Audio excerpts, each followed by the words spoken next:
കർത്താവായ യേശുക്രിസ്തുവിന്റെ അതിപരിശുദ്ധമായ നാമം വാഴ്ത്തപ്പെടുമാറാകട്ടെ. ഗുഡ് സമരിറ്റൻ മിനിസ്ട്രീസ് അവതരിപ്പിക്കുന്ന വിസ്മയ സന്ദേശത്തിന്റെ എല്ലാ മാന്യ പ്രേക്ഷകർക്കും വേഗം വരുന്നവനായ കർത്താവായ യേശുക്രിസ്തുവിന്റെ നാമത്തിലുള്ള സ്നേഹ വന്ദനം.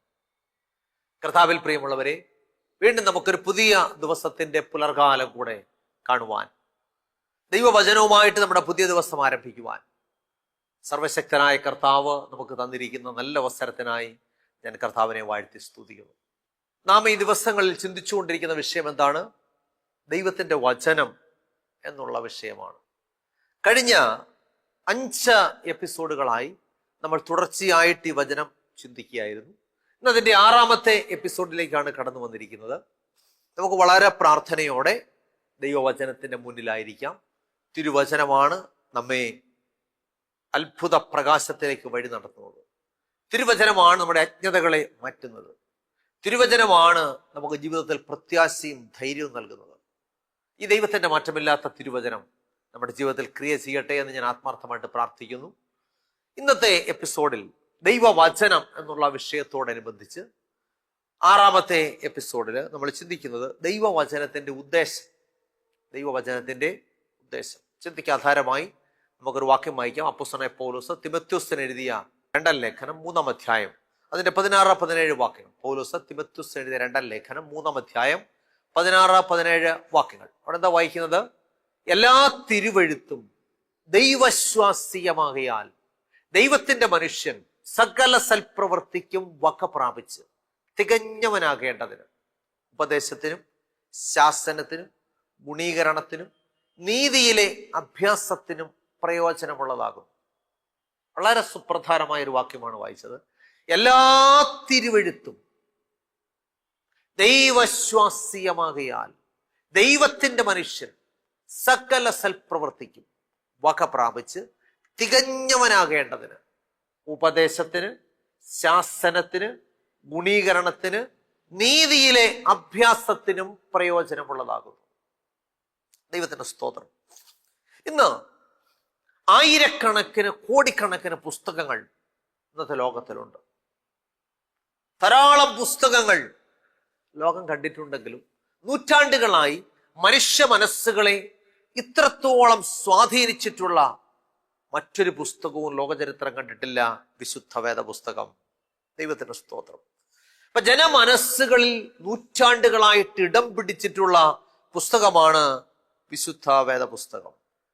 കാലത്തിന്റെ കണക്ക് പുസ്തകം നമ്മൊന്ന് പരിശോധിച്ചാൽ കലാമൂല്യമുണ്ടെന്ന് കരുതി കാലം കൈവശം വെച്ചിരുന്ന പലതും കാലത്തിന്റെ കുത്തൊഴുക്കിൽ കാലഹരണപ്പെട്ടു പോയപ്പോൾ കാലത്തിനധീനനായ കർത്താവിന്റെ കരം ചലിച്ച കാലം കണ്ട കരുത്തേറിയ ഗ്രന്ഥമാണ് ദൈവത്തിന്റെ മാറ്റമില്ലാത്ത തിരുവചനം. അപ്പൊ കാലത്തിന്റെ കണക്ക് പുസ്തകം നാം ഒന്ന് പരിശോധിച്ചാൽ ഇത്രയേറെ പ്രതികൂലങ്ങളെ അഭിമുഖീകരിച്ചിട്ടുള്ള മറ്റൊരു പുസ്തകവും ലോകചരിത്രം കണ്ടിട്ടില്ല. ശരിയല്ലേ ഞാൻ പറഞ്ഞത്? അനേക നിരീശ്വരവാദികൾ, യുക്തിവാദികൾ, വിപ്ലവകാരികൾ, തത്വചിന്തകന്മാർ ഇവരൊക്കെ വിശുദ്ധ വേദപുസ്തകത്തെ വേരോടെ പിഴുതെറിയുവാൻ കിണഞ്ഞു പരിശ്രമിച്ചിട്ടുണ്ട്. പക്ഷേ അവരൊക്കെ വേരോടെ പറഞ്ഞു പോയത് മിച്ചം. അഗ്നിക്കിരയാക്കി നശിപ്പിക്കുവാൻ പലവട്ടം പരിശ്രമിച്ചിട്ടുണ്ട്. കോടിക്കണക്കിന് ആളുകളാണ് വിശുദ്ധ വേദപുസ്തക സംബന്ധമായ വിശ്വാസ സംരക്ഷണത്തിന് വേണ്ടി തങ്ങളുടെ ജീവൻ ബലിയർപ്പിച്ചിട്ടുള്ളത്. എന്നാൽ എല്ലാ പ്രതികൂലങ്ങളെയും അതിജീവിച്ചുകൊണ്ട് വിശുദ്ധ വേദപുസ്തകം ഇന്നും തലയുയർത്തി നിൽക്കുന്നു. കാരണം ഇത് ദൈവത്തിന്റെ മാറ്റമില്ലാത്ത തിരുവചനമാണ്. അപ്പൊ ചോദ്യം, എന്ത് ഉദ്ദേശത്തോടു കൂടെയാണ് ഈ വചനം ദൈവം മനുഷ്യവർഗത്തിന് നൽകിയിരിക്കുന്നത്? തിമോഥെയോസിന്റെ 2ാം ലേഖനം 3ാം അധ്യായം 16-17 വാക്യങ്ങളിൽ പ്രകാരം രേഖപ്പെടുത്തിയിരിക്കുന്നു. എല്ലാ തിരുവെഴുത്തും എന്ന് പറഞ്ഞാൽ ഉൽപ്പത്തി മുതൽ വെളിപ്പാട് വരെയുള്ള 66 പുസ്തകങ്ങൾ അടങ്ങിയ സത്യവേദ പുസ്തകം. എല്ലാ തിരുവെഴുത്തും ദൈവശ്വാസ്യമാകയാൽ ദൈവത്തിന്റെ മനുഷ്യൻ സകല സൽപ്രവൃത്തിക്കും വക പ്രാപിച്ച് തികഞ്ഞവനാകേണ്ടതിന് ഉപദേശത്തിനും ശാസനത്തിനും ഗുണീകരണത്തിനും നീതിയിലെ അഭ്യാസത്തിനും പ്രയോജനമുള്ളതാകും. അപ്പൊ ഈ തിരുവചനം എന്തുദ്ദേശത്തോടാണ് നൽകിയിരിക്കുന്നത്? നമ്മൾ ഈ വേദഭാഗം പഠിക്കുമ്പോൾ 4 സുപ്രധാന ഉദ്ദേശത്തോടു കൂടെയാണ് തിരുവചനം നമുക്ക് നൽകപ്പെട്ടിരിക്കുന്നത്. ഒന്ന് ഉപദേശം, 2 ശാസന, 3 ഗുണീകരണം, 4 നീതിയിലെ അഭ്യാസം. അപ്പൊ കഴിഞ്ഞ 2 എപ്പിസോഡുകളിൽ നമ്മൾ ചിന്തിച്ചത് ഉപദേശം, ശാസന എന്നിവയെ കുറിച്ചായിരുന്നു. ഇന്ന് നമ്മൾ ചിന്തിക്കുന്നത് ഗുണീകരണം. ഇപ്പൊ തിരുവചനത്തിന്റെ സുപ്രധാനമായ ഒരു ഉദ്ദേശമായ ഗുണീകരണത്തെ കുറിച്ചാണ് ചിന്തിക്കുന്നത്. എന്താണ് ഗുണീകരണം? ഇംഗ്ലീഷിൽ കറക്ഷൻ എന്നാ പറഞ്ഞിരിക്കുന്നത്. കറക്ഷൻ, തിരുത്തുക. വിശുദ്ധ വേദപുസ്തകം നാം പഠിക്കുമ്പോൾ വേദപുസ്തകം മനുഷ്യനെ തിരുത്തുന്നു. എങ്ങനെയാണ് തിരുവചനം മനുഷ്യനെ തിരുത്തുന്നത് അല്ലെങ്കിൽ ഗുണീകരിക്കുന്നത്? നമുക്കറിയാം, ഉപദേശം കൊണ്ടും ശാസന കൊണ്ടും നേരെയാകാത്ത കുട്ടികളെ നമ്മൾ എന്ത് ചെയ്യും? ശിക്ഷ കൊടുക്കും. അതുപോലെ ഉപദേശം കൊണ്ടും ശാസന കൊണ്ടും നേരെയാകാത്തവരെ ദൈവം ശിക്ഷ കൊടുത്ത് നേരെയാക്കും. അപ്പൊ തിരുവഴുത്ത് എന്ത് ചെയ്യുന്നു? ഉപദേശിക്കുന്നു, ശാസിക്കുന്നു. ഇത് രണ്ടും കൊണ്ട് നേരെയായില്ലെങ്കിൽ ഗുണീകരിക്കുന്നു. അപ്പം വിശുദ്ധ വേദപുസ്തകം മനുഷ്യനെ തെറ്റ് തിരുത്തുന്നു. നമുക്ക് ചില ഉദാഹരണങ്ങൾ നോക്കാം. എങ്ങനെയാണ് ദൈവത്തിന്റെ വചനം മനുഷ്യനെ ഗുണീകരിക്കുന്നത്, അല്ലെങ്കിൽ മനുഷ്യന്റെ തെറ്റിനെ തിരുത്തുന്നത്, അല്ലെങ്കിൽ ശിക്ഷ കൊടുത്തവനെ നേരെയാക്കുന്നത്? നമുക്കറിയാം, ഒരിക്കൽ ദാവീദ് ഫെലിസ്ത്യരുടെ കൈവശം വരുന്ന യഹോവയുടെ പെട്ടകം തന്റെ പട്ടണത്തിലേക്ക് കൊണ്ടുവരുവാൻ തീരുമാനിച്ചു. നല്ല തീരുമാനം. കാരണം ഫെലിസ്ത്യരുടെ കൈവശം ഇരിക്കേണ്ടതല്ല ദൈവത്തിന്റെ പെട്ടകം, ദൈവജനത്തിന്റെ മധ്യത്തിൽ ഇരിക്കേണ്ടതാണ്. അപ്പൊ ആ പെട്ടകം ദാവീദ് തന്റെ പട്ടണത്തിലേക്ക് കൊണ്ടുവരുവാൻ തീരുമാനിച്ചു. നല്ല കാര്യമാണ്. എന്നാൽ പെട്ടകം കൊണ്ടുവരുവാൻ സ്വീകരിച്ച രീതി ദൈവവചനത്തിന് വിപരീതമായി പോയി. അതുകൊണ്ട് ദൈവത്തിന് അവരെ ശിക്ഷ കൊടുത്ത് ഗുണീകരിക്കേണ്ടതായിട്ട് വന്നു. നാം വേദപുസ്തകം പഠിക്കുമ്പോൾ ശമൂവേൽ പ്രവാചകന്റെ 2-ാം പുസ്തകം അതിന്റെ 6-ാം അധ്യായം പഠിക്കുമ്പോൾ ജീവനുള്ള ദൈവത്തിന്റെ പെട്ടകം ബാലെ യഹൂദയിൽ നിന്നും യെരൂശലേമിലേക്ക് കൊണ്ടുവരേണ്ടതിന് ദാവീദ് എല്ലാ ഇസ്രായേലിൽ നിന്നും 30,000 മിടുക്കന്മാരെ അല്ലെങ്കിൽ വിരുദന്മാരെ തെരഞ്ഞെടുത്തു.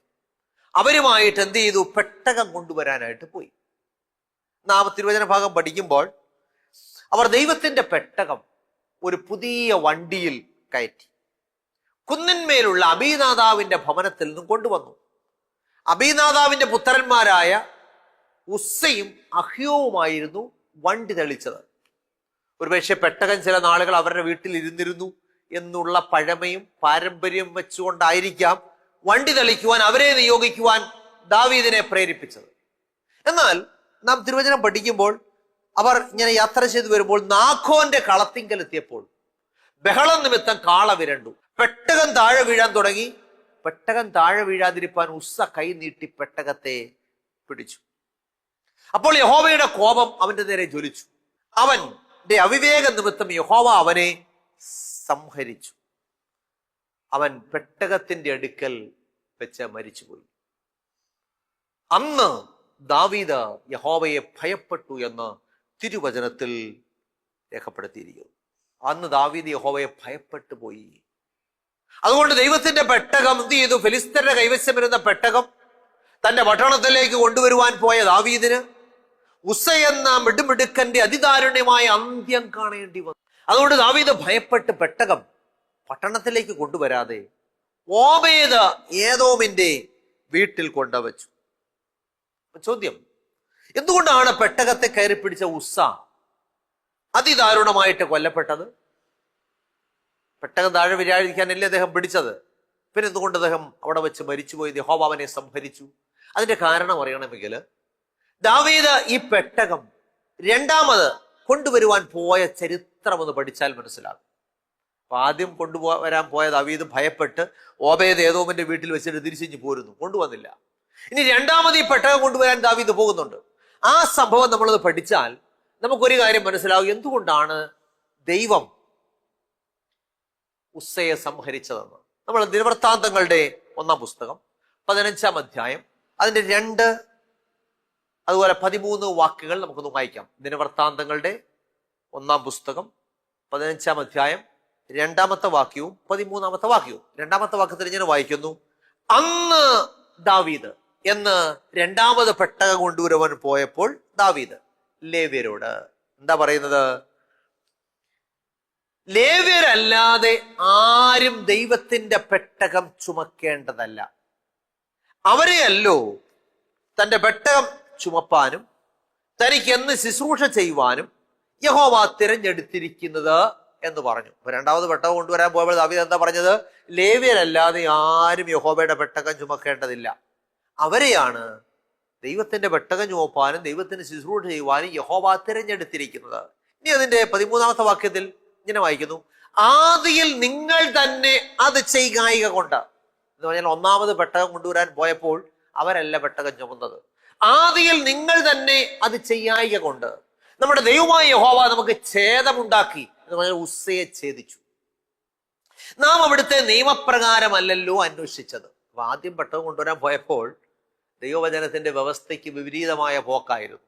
അതുകൊണ്ട് ഉസ്സയെ ഛേദിച്ചു. നാം അവിടുത്തെ നിയമപ്രകാരമല്ലല്ലോ അന്വേഷിച്ചത്. അപ്പൊ എന്താണ് ഈ പെട്ടകം ചുമക്കുന്നതിനെ സംബന്ധിച്ചുള്ള ദൈവവചനത്തിന്റെ വ്യവസ്ഥ? ആവർത്തന പുസ്തകം അതിന്റെ 10-ാം അധ്യായം 8-ാമത്തെ വാക്യം. ആവർത്തനം 10:8. അക്കാലത്ത് യഹോവ ലേവി ഗോത്രത്തെ യഹോവയുടെ നിയമപ്പെട്ടകം ചുമപ്പാനും ഇന്നുവരെ നടന്നു വരുന്നത് പോലെ യഹോവയുടെ സന്നിധിയിൽ നിന്ന് ശുശ്രൂഷ ചെയ്യുവാനും അവിടുത്തെ നാമത്തിൽ അനുഗ്രഹിപ്പാനും വേർതിരിച്ചു. ഇപ്പൊ ആവർത്തനം 10:8 പറയുകയാണ്, അക്കാലത്ത് യഹോവ ലേവി ഗോത്രത്തെ യഹോവയ്ക്ക് ശുശ്രൂഷ ചെയ്യുവാനും പെട്ടകം ചുമപ്പാനും യഹോവയുടെ നാമത്തിൽ അനുഗ്രഹിപ്പാനും ഒക്കെ അവരെ തിരഞ്ഞെടുത്തു. എന്നാൽ ദാവീദ് എന്ത് ചെയ്തു? 30,000 മിടുക്കന്മാരുമായിട്ട് പോയി. പെട്ടകം കൊണ്ടുവരുവാനായിട്ട് സാധിച്ചില്ല. അപ്പൊ ലേവ്യരല്ലാതെ ആരും പെട്ടകം തൊടുവാനോ ചുമക്കുവാനോ പാടില്ല. അതാണ് ദൈവവചനത്തിൽ രേഖപ്പെടുത്തിയിരിക്കുന്നത്. എന്നാൽ അതിന് വിപരീതമായി പെട്ടകത്തെ കയറിപ്പിടിച്ച ഉസ്സ എന്ത് ചെയ്തു? മരിച്ചു പോകുവാനായിട്ട് ഇടയായി തീർന്നു. ഒരു കാര്യം മനസ്സിലാക്കണം, ശിക്ഷയിലൂടെ മനുഷ്യനെ ഗുണീകരിക്കുന്ന ദൈവത്തിന്റെ വലിയ പ്രവൃത്തിയാണ് നമുക്കിവിടെ കാണുവാനായിട്ട് സാധിക്കുന്നത്. അപ്പൊ ദൈവവചനത്തിന് വിപരീതമായിട്ട് പ്രവർത്തിച്ച ഉസ്സയെ സംഹരിച്ചതിലൂടെ ദൈവം എന്താണ്? മനുഷ്യനെ ഗുണീകരിക്കുന്നു. ശിക്ഷ കൊടുത്ത് ഗുണീകരിക്കുന്ന ദൈവത്തിന്റെ പ്രവൃത്തി നമുക്ക് കാണുവാനായിട്ട് സാധിക്കുന്നു. അപ്പൊ ശാസന കൊണ്ടും ഉപദേശം കൊണ്ടും ശരിയാകാത്തവരെ ദൈവം ശിക്ഷ കൊടുത്ത് ഗുണീകരിക്കുന്നു. അപ്പൊ ചോദ്യം, എന്തിനാണ് ഇതൊക്കെ തിരുവചനത്തിൽ രേഖപ്പെടുത്തിയിരിക്കുന്നത്? അപ്പോസ്തലനായ പൗലോസ് കൊരിന്ത്യർക്ക് എഴുതിയ 1-ാം ലേഖനം 10-ാം അധ്യായം 11-ാമത്തെ വാക്യം. പൗലോസ് കൊരിന്ത്യർക്ക് എഴുതിയ 1-ാം ലേഖനം 10-ാം അധ്യായം 11-ാമത്തെ വാക്യം. അവിടെ ഇങ്ങനെ വായിക്കുന്നു, ഇത് ദൃഷ്ടാന്തമായിട്ട് അവർക്ക് സംഭവിച്ചു, ലോകാവസാനം വന്നെത്തിയിരിക്കും നമുക്ക് ബുദ്ധി ഉപദേശത്തിനായി എഴുതിയിരിക്കും. ഇത് ദൃഷ്ടാന്തമായിട്ട് അവർക്ക് സംഭവിച്ചു, ലോകാവസാനം വന്നെത്തിയിരിക്കുന്ന നമുക്ക് ബുദ്ധി ഉപദേശത്തിനായിട്ട് എഴുതിയും ഇരിക്കുന്നു. അതായത് തിരുവചനം നമ്മെ ബുദ്ധി ഉപദേശിച്ച് നേർവഴിക്കാക്കുന്നു. എല്ലാ തിരുവഴുത്തും ദൈവശ്വാസ്യമാകയാൽ ദൈവത്തിന്റെ മനുഷ്യൻ സകല സൽപ്രവർത്തിക്കും വക പ്രാപിച്ച് തികഞ്ഞവനാകേണ്ടതിന് ഉപദേശത്തിന്, ശാസനത്തിന്, ഗുണീകരണത്തിന്, നീതിയിലെ അഭ്യാസത്തിനും പ്രയോജനമുള്ളതാകുന്നു. അപ്പൊ ദൈവവചനത്തിന്റെ 4 പ്രധാനപ്പെട്ട ഉദ്ദേശങ്ങളിൽ ഒന്നാണ് ഗുണീകരണം അല്ലെങ്കിൽ കറക്ഷൻ, തെറ്റ് തിരുത്തൽ. ഇനി മറ്റൊരു ഉദാഹരണം നമുക്ക് പരിശോധിക്കാം. ഗുണീകരണത്തിലൂടെ മനുഷ്യനെ തിരുത്തുന്ന ദൈവത്തിന്റെ പ്രക്രിയ. മറ്റൊരു ഉദാഹരണം, നാം ദാനിയേൽ പ്രവചനം 4-ാം അധ്യായം പഠിക്കുമ്പോൾ തന്റെ സാമ്രാജ്യത്തിന്റെ മഹത്വത്തെ കുറിച്ചോർത്ത് അഹങ്കരിച്ച നെബൂഖദ്നേസർ രാജാവിനെ ദൈവം എങ്ങനെ ഗുണീകരിച്ചു എന്ന് തിരുവചനം വ്യക്തമായിട്ട് പറയുന്നുണ്ട്. അപ്പൊ തന്റെ ഹൃദയം അഹങ്കാരത്താൽ നിറഞ്ഞ ബാബിലോണിയൻ ചക്രവർത്തി നെബൂഖദ്നേസറിനുണ്ടായ അനുഭവമാണ് ദാനിയേൽ പ്രവചനം 4-ാം അധ്യായത്തിൽ രേഖപ്പെടുത്തിയിരിക്കുന്നത്. അപ്പൊ ഒരു ദിവസം നെബൂഖദ്നേസർ രാജാവ് തന്റെ രാജമന്ദിരത്തിന്മേൽ ഉലാവിക്കൊണ്ടിരിക്കുമ്പോൾ ഇപ്രകാരം പറഞ്ഞു. എന്താ പറഞ്ഞത്? ദാനിയേൽ പ്രവചനം 4-ാം അധ്യായം 29-30 വാക്യങ്ങൾ. ദാനിയേൽ 4:29-30 വാക്യങ്ങൾ. അവിടെ എന്താ വായിക്കുന്നത്? 12 മാസം കഴിഞ്ഞിട്ട് അവൻ ബാബേലിലെ രാജമന്ദിരത്തിൽ ഉലാവിക്കൊണ്ടിരുന്നു. ഇത് ഞാൻ എൻ്റെ ധനമാഹാത്മ്യത്തിനായി, എൻ്റെ പ്രതാപ മഹത്വത്തിനായിട്ട് പണിത മഹതിയാം ബാബേൽ അല്ലയോ എന്ന് രാജാവ് പറഞ്ഞു തുടങ്ങി. അതൊക്കെ 12 മാസം കഴിഞ്ഞപ്പോൾ നെബൂഖദ്നേസർ രാജാവ് തന്റെ രാജമന്ദിരത്തിന്റെ മട്ടുപ്പാവിൽ ഞാൻ ഉലാവിക്കൊണ്ടിരിക്കുമ്പോൾ തന്റെ സാമ്രാജ്യത്തെ നോക്കിയിട്ട് പറയുകയാണ്, ഇത് ഞാൻ എന്റെ പ്രതാപ മഹത്വത്തിനായിട്ട് എന്റെ രാജധാനിയായി പണിത മഹദിയ ബാബേലല്ലയോ. ഈ അഹങ്കാരത്തിന്റെ വാക്കുകളാണ് ദൈവിക ശിക്ഷയിലേക്ക് അദ്ദേഹത്തെ നയിച്ചത്. നാം തിരുവചനം പഠിക്കുമ്പോൾ തൽഫലമായിട്ട് എന്ത് സംഭവിച്ചു എന്ന് വചനം വ്യക്തമായിട്ട് പറയും. ദാനിയേൽ പ്രവചനം 4-ാം അധ്യായം 33-ാമത്തെ വാക്യം. ഉടനെ തന്നെ ആ വാക്ക് നെബൂഖദ്നേസർ രാജാവിന് നിവർത്തിയായി. അവനെ മനുഷ്യന്റെ ഇടയിൽ നിന്ന് നീക്കിക്കളഞ്ഞു. അവന്റെ രോമം കഴുകന്റെ തൂവൽ പോലെയും അവന്റെ നഖം പക്ഷിയുടെ നഖം പോലെയും വളരുന്നത് വരെ അവൻ കാള എന്ന പോലെ പുല്ല് തിന്നുകയും അവന്റെ ദേഹം ആകാശത്തിലെ മഞ്ഞുകൊണ്ട് നനയുകയും ചെയ്തു. ഈ തിരുവചന ഭാഗത്ത് നമ്മൾ കാണുന്നത് തൻ്റെ സാമ്രാജ്യത്തിന്റെ മഹത്വത്തെക്കുറിച്ച് ഓർത്ത് അഹങ്കരിച്ച നെബൂഖദ്നേസർ രാജാവിനെ മനുഷ്യരുടെ ഇടയിൽ നിന്ന് നീക്കിക്കളഞ്ഞു. അവന്റെ രോമം കഴുകന്റെ തൂവൽ പോലെ വളർന്നു. അവന്റെ നഖം പക്ഷിയുടെ നഖം പോലെ വളർന്നു. അവന്റെ ദേഹം മഞ്ഞുകൊണ്ട് നനഞ്ഞു. അവൻ കാള എന്ന പോലെ പുല്ല് തിന്നു. അപ്പൊ നോക്കിയേ, അഹങ്കാരത്തിന്റെ അനന്തരഫലം. നെബൂഖദ്നേസർ രാജാവിനെ മനുഷ്യരുടെ ഇടയിൽ നിന്ന് നീക്കിക്കളയുകയും കാളയെപ്പോലെ പുല്ല് തിന്നുകയും ചെയ്തു. എന്നാൽ കാലം കഴിഞ്ഞപ്പോൾ നെബൂഖദ്നേസർ രാജാവ് തന്റെ തെറ്റ് തിരിച്ചറിഞ്ഞു. എപ്പോഴാണ് അദ്ദേഹം തന്റെ തെറ്റ് തിരിച്ചറിഞ്ഞത്? നമ്മൾ ദാനിയേൽ പ്രവചനം 4-ാം അധ്യായം 34-ാമത്തെ വാക്യം. ദാനിയേൽ 4:34 ഇങ്ങനെ വായിക്കുന്നു. ആ കാലം കഴിഞ്ഞ് നെബൂഖദ്നേസർ എന്ന ഞാൻ സ്വർഗത്തിലേക്ക് കണ്ണുയർത്തി. അപ്പൊ ചില നാളുകൾ കഴിഞ്ഞപ്പോൾ ബോധം വന്നു. അപ്പൊ സ്വർഗത്തേക്ക് കണ്ണുയർത്തി. എന്റെ ബുദ്ധിയും എനിക്ക് മടങ്ങി വന്നു. ഞാൻ അത്യുന്നതനായവനെ വാഴ്ത്തി എന്നേക്കും ജീവിച്ചിരിക്കുന്നവനെ സ്മരിച്ച് ബഹുമാനിക്കുകയും ചെയ്തു.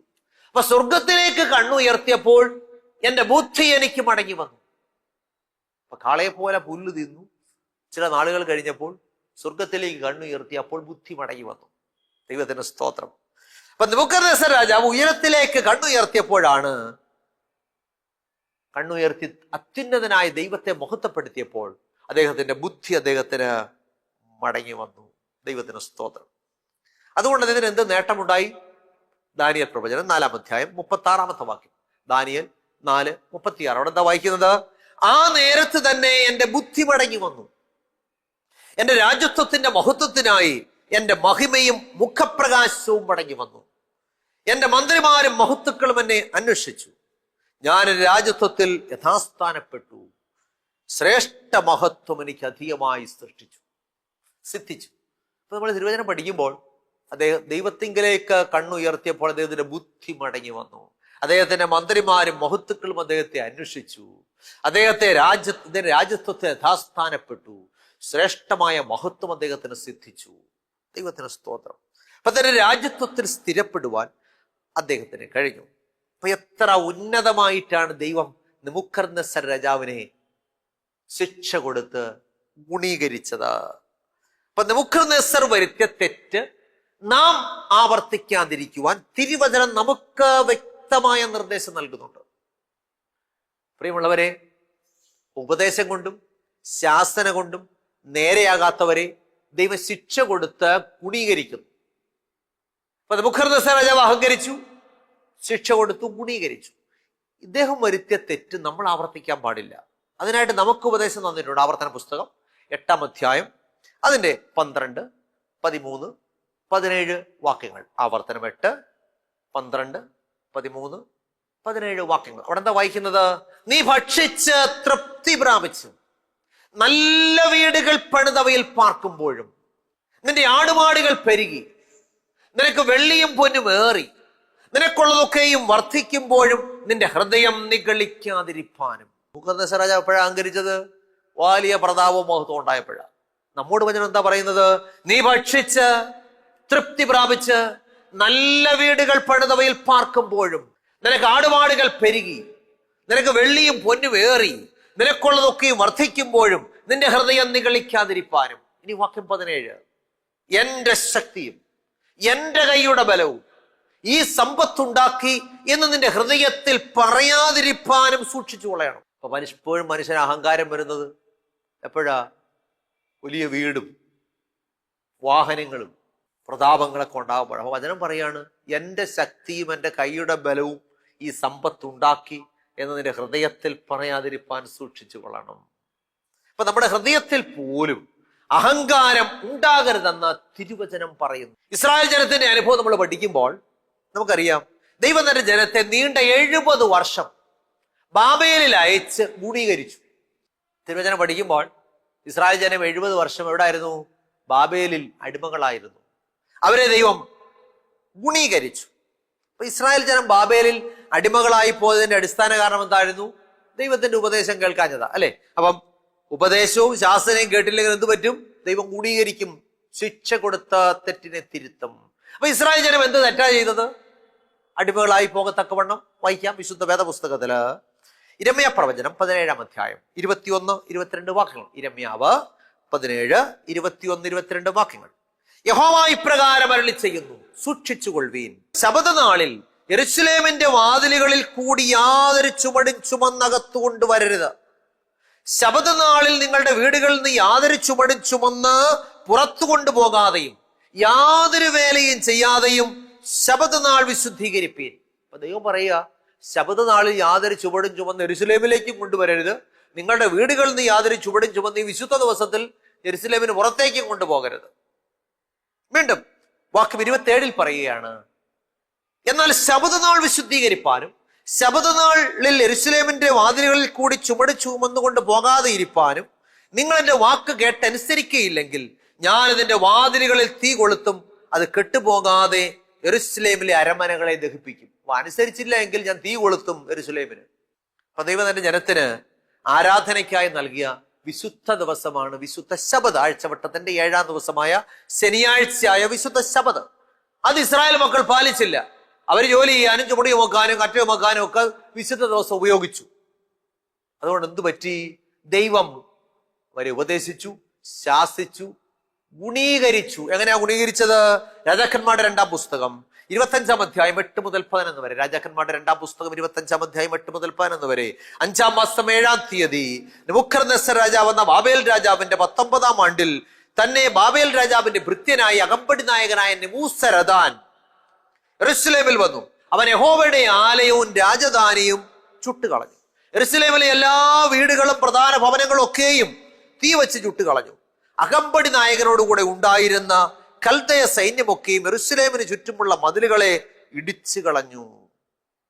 നഗരത്തിൽ ശേഷിച്ചിരുന്ന ജനത്തെയും ബാബേൽ രാജാവിനെ ശരണം പ്രാപിച്ചവരെയും പുരുഷാരത്തിൽ ശേഷിച്ചവരെയും അകമ്പടി നായകനായ നെബൂസരദാൻ കൊണ്ടുപോയി, അടിമകളായിട്ട് കൊണ്ടുപോയി. അപ്പൊ നോക്കിയേ, വിശുദ്ധ ദിവസത്തെ വിശുദ്ധമായി ആചരിക്കാതിരുന്ന ദൈവജനത്തെ ദൈവം എന്ത് ചെയ്തു? ഉപദേശം കൊടുത്തു, ശാസന കൊടുത്തു, അവസാനം ശിക്ഷ കൊടുത്തു, ഗുണീകരിച്ചു. 70 വർഷം ബാബേലിൽ അടിമകളായിട്ട് പോയി. ഇതെന്തിനാ തിരുവചനത്തിൽ രേഖപ്പെടുത്തിയിരിക്കുന്നത്? പൗലോസ് കൊരിന്ത്യർക്ക് എഴുതിയ 1-ാം ലേഖനം 10-ാം അധ്യായം 11-ാമത്തെ വാക്യം, ഇത് ദൃഷ്ടാന്തമായിട്ട് അവർക്ക് സംഭവിച്ചു, ലോകാവസാനം വന്നെത്തിയിരിക്കുന്ന നമുക്ക് ബുദ്ധി ഉപദേശത്തിനായിട്ട് എഴുതിയിരിക്കുന്നു.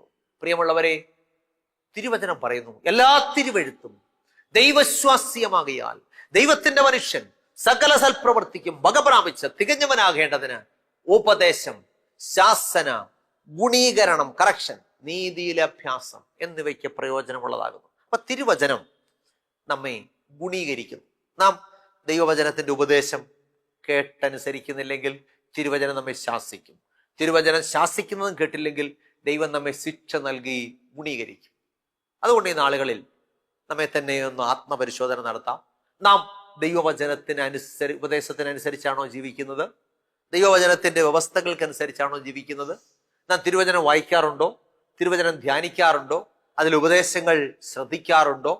നമ്മുടെ ജീവിതങ്ങളെ അടിസ്ഥാനത്തിലാണോ നമ്മൾ മുന്നോട്ട് കൊണ്ടുപോകുന്നത്? ചിന്തിക്കുക. ഇല്ലെങ്കിൽ ഇന്ന് പകൽക്കാലം നമുക്കൊരു നല്ല തീരുമാനമെടുക്കാം. കർത്താവേ, അവിടുത്തെ വചനം എന്നെ ഉപദേശിക്കുകയും ശാസിക്കുകയും ഗുണീകരിക്കുകയും നീതിയുടെ വഴിയിൽ അഭ്യാസം നടത്തുകയും ചെയ്യുന്നതാണല്ലോ. ആ വചനത്തെ ഉള്ളതുപോലെ ഉൾക്കൊള്ളുവാനും അതിനനുസരിച്ച് ജീവിപ്പാനും ഞാൻ എന്നെ തന്നെ ഇതാ സമർപ്പിക്കുന്നു. എത്ര പേർ തീരുമാനമെടുക്കും? ഞാൻ പ്രാർത്ഥിക്കാനായിട്ട് പോവുകയാണ്. നമുക്ക് ചേർന്ന് പ്രാർത്ഥിക്കാം. നിങ്ങളുടെ ആവശ്യങ്ങളൊക്കെ ദൈവസ്ഥനിൽ വെച്ച് പ്രാർത്ഥിക്കാം. നാം സമർപ്പണത്തോടെ പ്രാർത്ഥിക്കുന്നെങ്കിൽ ദൈവം നമ്മെ മാനിക്കും. കണ്ണുകളടയ്ക്കാം, പ്രാർത്ഥിക്കാം. അടിയങ്ങളെ അതിവാത്സല്യമായി സ്നേഹിക്കുന്ന ഞങ്ങളുടെ നല്ല ദൈവമേ, സ്വർഗ്ഗസ്ഥ പിതാവേ, ഈ നല്ല ദിവസത്തിനായിട്ട് നന്ദിയോടെ സ്തോത്രം. ഈ പ്രഭാതത്തിൽ അടിയങ്ങൾക്ക് ദൈവത്തിന്റെ വചനം കേൾക്കുവാൻ തന്ന സാവകാശത്തിനായിട്ട് സ്തോത്രം. തിരുവചനം അടിയങ്ങളെ ഗുണീകരിക്കുന്നു എന്ന് അടിയങ്ങളെ കേൾപ്പിച്ചല്ലോ. കർത്താവെ, ഉപദേശം കൊണ്ടും ശാസന കൊണ്ടും നേരെയാകാത്തവരെ ദൈവം ഗുണീകരിക്കുന്ന അവിടുത്തെ വലിയ പ്രക്രിയയ്ക്കായി നന്ദിയോടെ സ്തോത്രം. ഇന്ന് വചനം കേട്ട എല്ലാ പ്രിയപ്പെട്ടവരെയും കർത്താവ് അനുഗ്രഹിക്കണമേ. അടിയങ്ങൾ ഉപദേശത്തിനും ശാസനയ്ക്കും കീഴ്പ്പെടുവാനും അതിനനുസരിച്ച് വിശുദ്ധ ജീവിതം നയിപ്പാനും അടിയങ്ങളെ സഹായിക്കണമേ. രോഗത്താലും ഭാരത്താലും പ്രയാസത്താലും ഒക്കെ ഇരിക്കുന്ന എല്ലാ പ്രിയപ്പെട്ടവരോടും കർത്താവ് കരുണ കാണിക്കണമേ. പ്രിയമക്കളുടെ ആവശ്യങ്ങളെ മാനിക്കണമേ. സമസ്ത കാര്യങ്ങളും മുൻകരങ്ങളിലേക്ക് വയ്ക്കുന്നു. പ്രാർത്ഥന കേട്ട കൃപയ്ക്കായിട്ട് സ്തോത്രം, മാനവമഹത്വം കർത്താവ് എടുക്കണമേ. യേശു ക്രിസ്തുവിന്റെ ധന്യമുള്ള നാമത്തിൽ തന്നെ ആമേൻ. കർത്താവിൽ പ്രിയമുള്ളവരെ, ദൈവമായ കർത്താവ് നമ്മെ അനുഗ്രഹിക്കട്ടെ.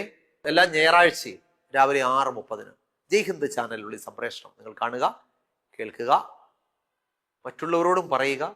നമുക്ക് ദൈവവചനത്തിൽ വളരുവാൻ കർത്താവ് സഹായിക്കട്ടെ. ദൈവവചനം കൂടുതലായിട്ട് പഠിച്ച് ദൈവരാജ്യത്തിന് നമുക്ക് അവകാശികളായി തീരാം. അതിന് ദൈവമായ കർത്താവ് സഹായിക്കട്ടെ. എല്ലാവർക്കും വളരെ സന്തോഷകരമായ നല്ലൊരു ദിവസം ആശംസിക്കുന്നു. ദൈവമായ കർത്താവ് നമ്മെ സഹായിക്കുമാറാകട്ടെ. ആമേൻ.